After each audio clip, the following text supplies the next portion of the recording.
प्रणाम सबके। हम मिथिलाके वासी आरती मिश्रा समस्त मिथिलावासीके गोर लगै छी।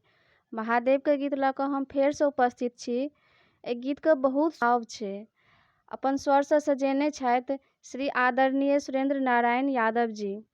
तऽ बहुत सुंदर ई गीतके भाव छै। अगर अहाँ सबके नीक लागत तऽ लाइक शेयर कमेंट्स करबै।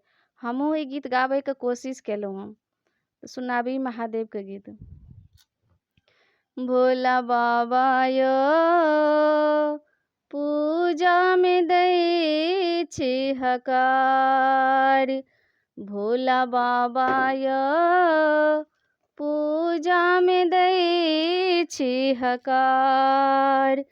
पूजा में दै छी हकार। पूजा में दै छी हकार।